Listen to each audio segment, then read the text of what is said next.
Thanks, everyone. I think, as you know, these conferences are really hard to pull together, and I think we've been very privileged to have an absolute world-class lineup, and I think Andreas was certainly one of the highlights. And it really gives me great pleasure to thank CoinBR and then to welcome Rocelo Lopes, who is chairman of CoinBR Bitcoin Services.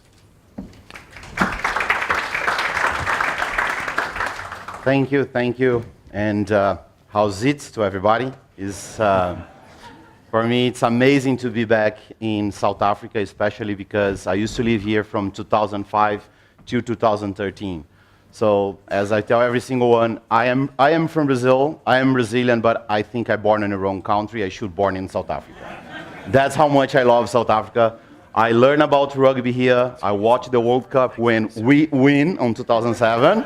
All right, so yeah, I think I have a little bit of South African blood in my veins. Let's go straight to the point. CoinBR, we are based in Brazil, Paraguay, South Africa in Cape Town, and Hong Kong. So we are spending our platform, our operation all over the world.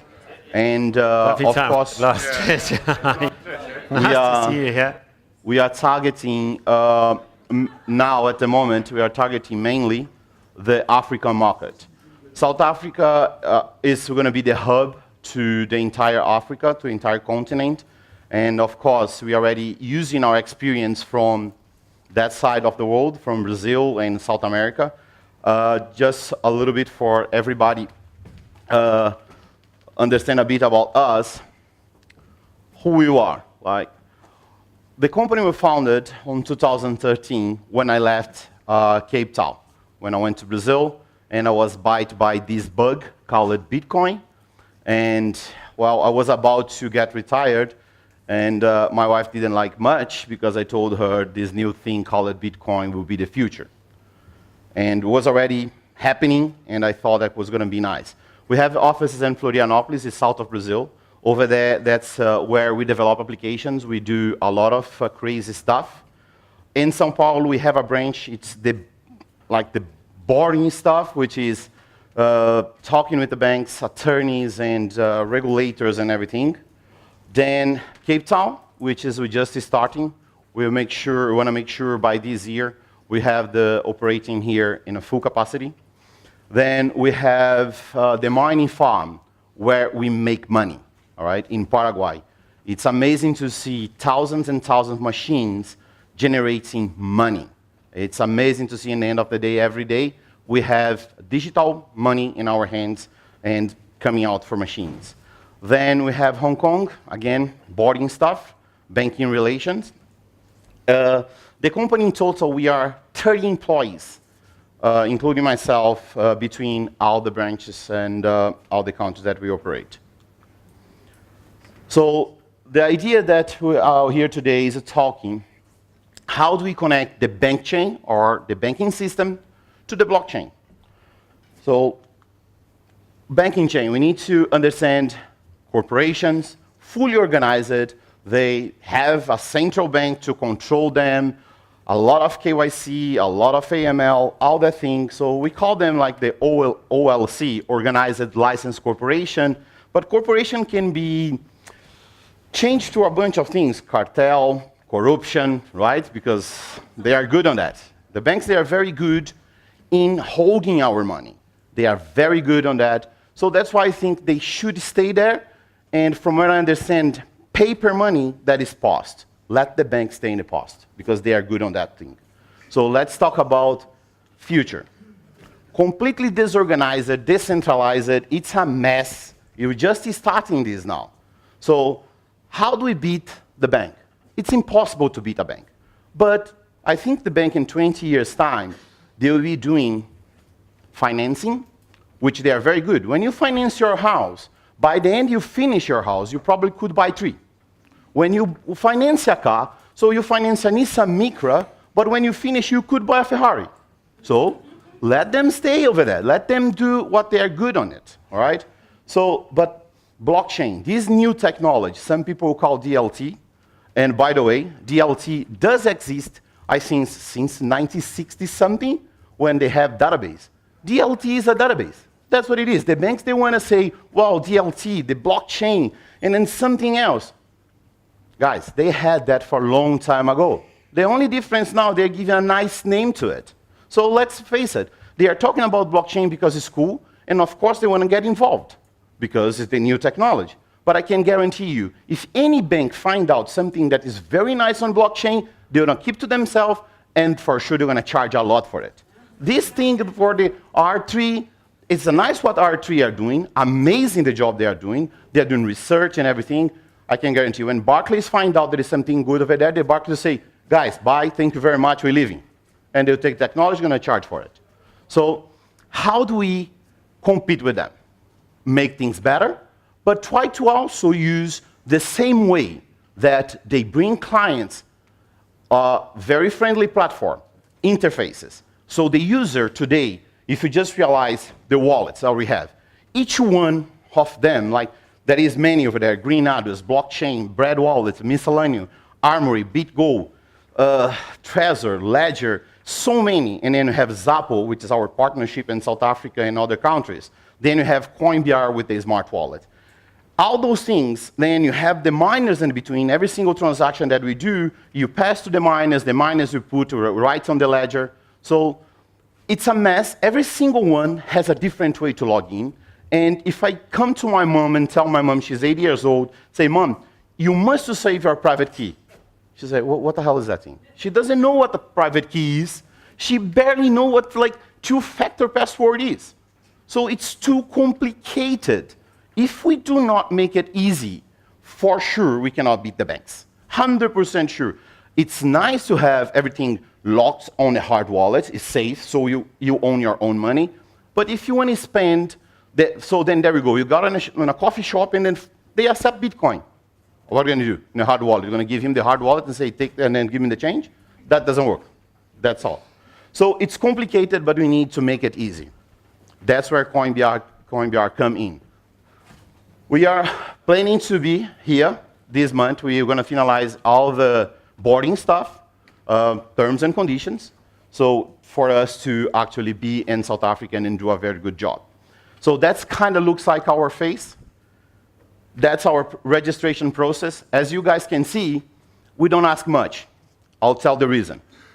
Only thing that we do ask is your name, password, and email address, so then we can get in contact with you. Then you're going to see the regulators saying, whoa, hold on a second. You must ask this. I'm not good with money. I'm good with cryptocurrency. Money is with the bank. Let the bank do the KYC. Let the bank do the AML. They are good on that. If the bank allowed anyone to open a bank account and that person transfer money to me, I could not be responsible for that money.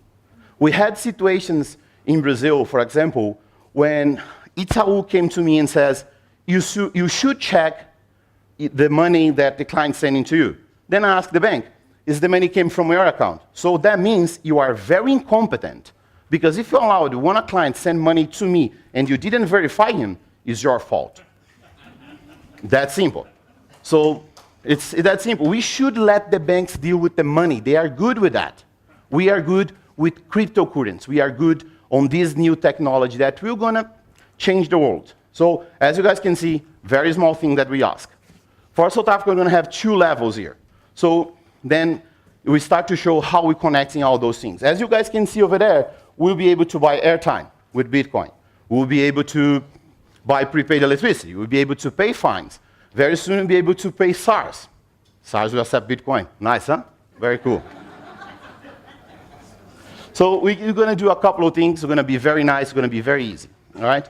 So login page. Completely different from what everybody's seeing over there. Okay? So just username, password. There we go. That is the face when you land in our wallet. Why do we call it smart wallet? Because we don't just send Bitcoin, we just not receive Bitcoin. You can buy Bitcoin on our platform straight from the wallet. You can pay prepaid straight from the wallet. You can buy electricity straight from the wallet. And then for sure in the near future, we're going to add more and more and more and more and more stuff. Such as, for example, for whoever has Zappo here, and then if you want to withdraw Bitcoin from our smart wallet straight to your Zappo card, that is 0 confirmation. Within 5 seconds, will be in your Zappo card. So we're faster than the banks. So poor them. Feel sorry for them.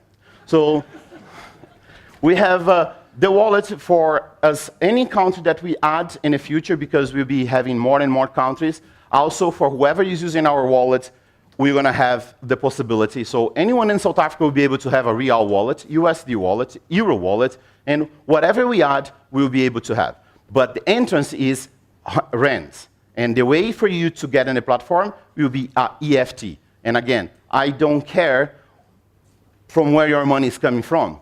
That's Jobs Bank, so they should find out. So that is the smart box. What we call a smart box, because the idea for the smart box is we put things inside those boxes, and the box will organize as you wish. So let's say you want to buy Bitcoin. You just put the buy Bitcoin, and then we're going to ask, for now, we only have two currencies, which are going to be rands and Bitcoin. But in the future, it will be Dash, it will be Ethereum, it will be Monero. So you just say, well, I want to buy what? So then you just drop over there. So then after that, you say, where do you want to send? So it's a very smart the way we put it. So we're going to be easy for my mom, which is 18, or my son, which is 12, to be able to use. And then that's how we test. I send to my mom, I send to my son. So if they come to me and says, I didn't understand, so let's do again. So that is a little bit of settings that we allowed. As you guys can see, we can have many wallets attached to the main one. We can have wallets, for example, for mining. So everything that the machine is mining over there comes straight to my wallet already organized. I can set up different wallets for different situations, and I can have that's possible for rand, for reais, for dollars, for every single one. I can have different ones, and I can program the wallet. I'm going to give a perfect example. I have few machines mining and go to a smart wallet. That smart wallet will do what? Will send the money to pay my electricity. It's automatically. So everybody on the market, everybody out there is talking about Internet of Things. But Internet of Things is when the thing pays the other thing. So we took that very serious. How about if the machine pay my bill?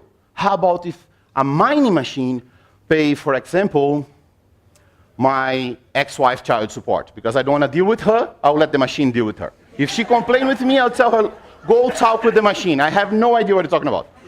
So it's the best way to deal with. So let's put it this way. So the machine will generate the money, will put on the wallet, the smart wallet will pay the bill automatically, without you doing anything. As long as you program once, the machine will do for you. Very simple.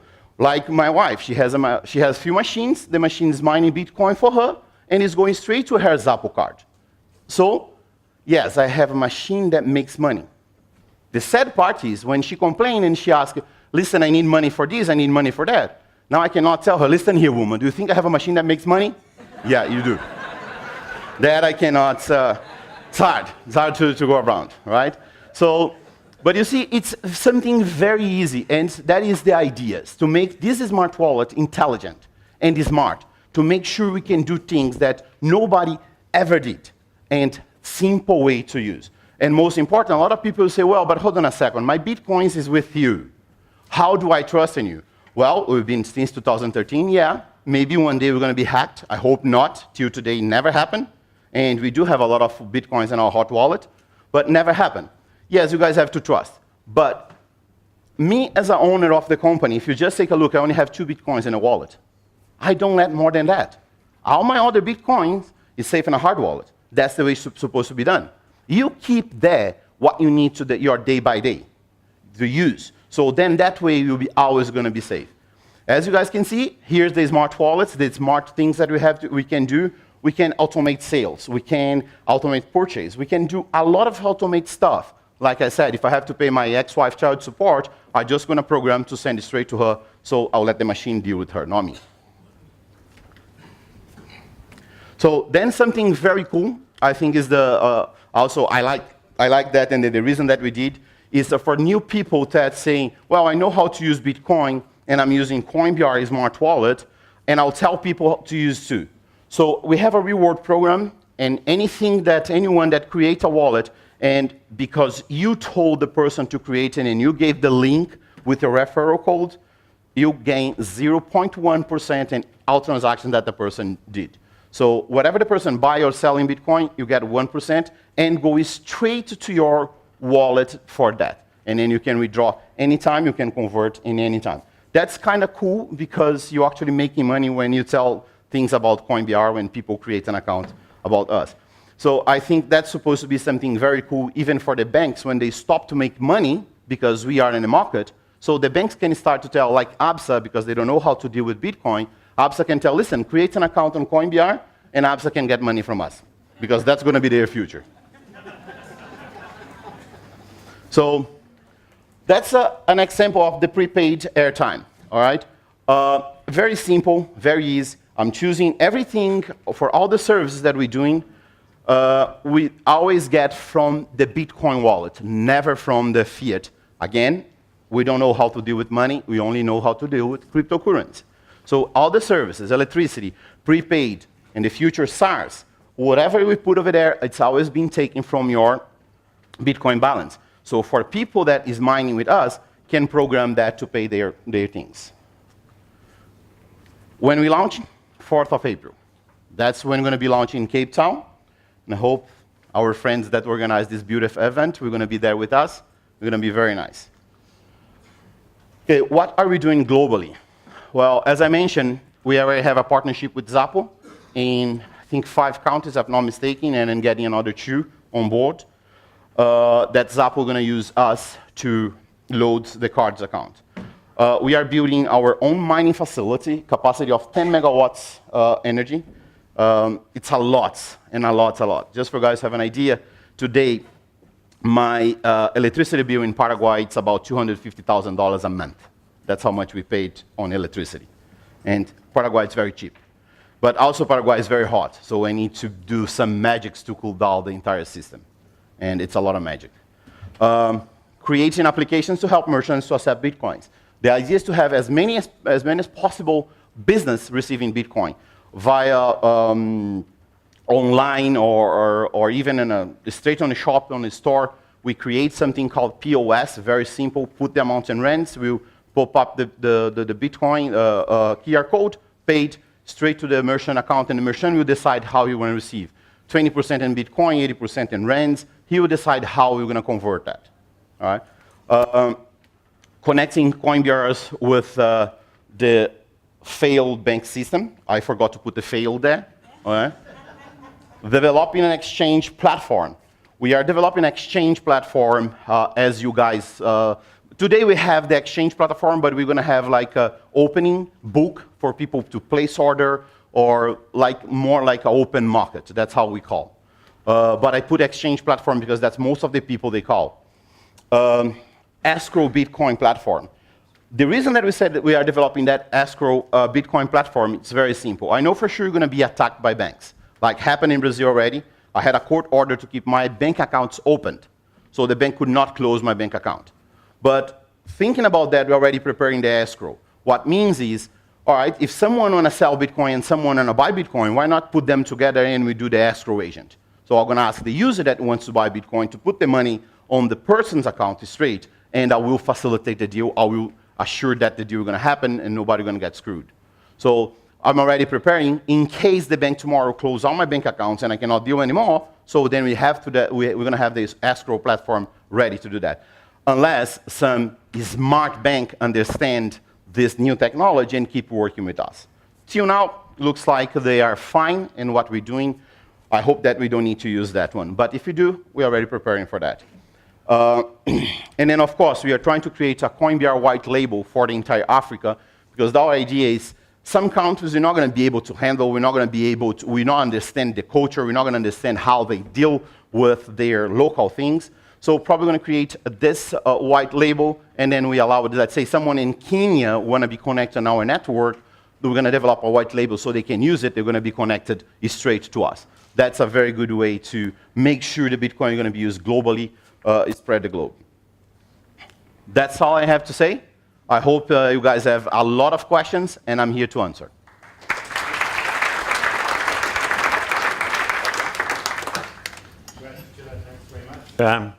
We can see you've been spending quite a lot of time with Andreas. It shows. Yeah, we're very good friends. And well done on the top. Okay. Yeah, brilliant. Right. Questions? Thanks, very entertaining. So how are you making money out of all of this? Because, I mean, I'm sure you're not doing it for the good of the society. For sure. I think I have some Jewish in my vein too, so Jewish blood. Yeah, definitely it's not for free. Well, number one, in our mining facility in Paraguay, we do good enough. And then also we sell mines. We sell miners. Someone want to mine Bitcoin with us, we can sell machines, keep the machine over there. You manage, or we manage the machine, so we make money on that, first of all. Also, we buy Bitcoin in the market, large scale. So I will buy for a small price, and I sell for a high price, for sure high price. So then I'll make a lot of money on the between. And whoever use our wallet, for example, most of the wallets in the market will charge you for the transaction fee. We don't.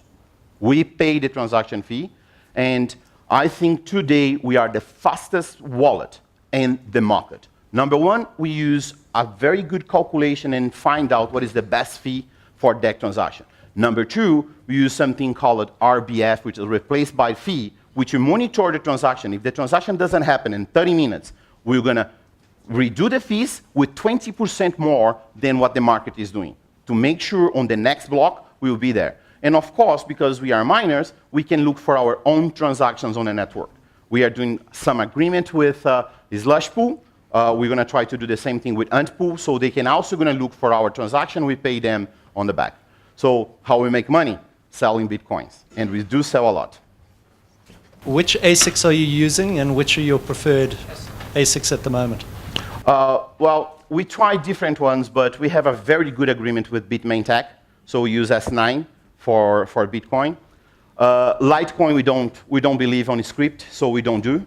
We mine Zcash, we mine Ethereum, which is with GPUs, and then Dash we mine with the Bicall. So we have especially on the Bitcoin side, it's only S9, Bitmain Tech, and that's it. We're trying to receive more than 100 machines a month, but unfortunately they cannot deliver. So every month we have to add another 100 machines every month. As a GPU, we have probably something around 18,000 GPUs mining Ethereum right now. We do have a little bit on Zcash. And Monero, we're just starting because we are testing. We're not sure yet, but also we're doing with GPU. What's the lifespan of the S9s? Okay. Well, I'll give you a little bit more than that. The lifespan to the last check we did 3 years. Okay. But there is something very important that you need to, most of the people they want to mine, they need to understand. Some people say it's profitable to mine. Hell yes, it is. 58% a year capital gain? Yes, 100%. It's on the first year. On the second year, something around 200%. Amazing, right? But what happens when you have 2 machines? Bitmain Tech only gives you 3 months warranty. We do 1 year, which is quite good. What happens if your first year the machine explodes? You may not be able to get the money back. So when you mine with the 2 machines and one, for some reason, it's broke, then that's it. Your gain was right there. So I always need to analyze, mining with 2 machines is not good. 5, okay. 10 machines, perfect.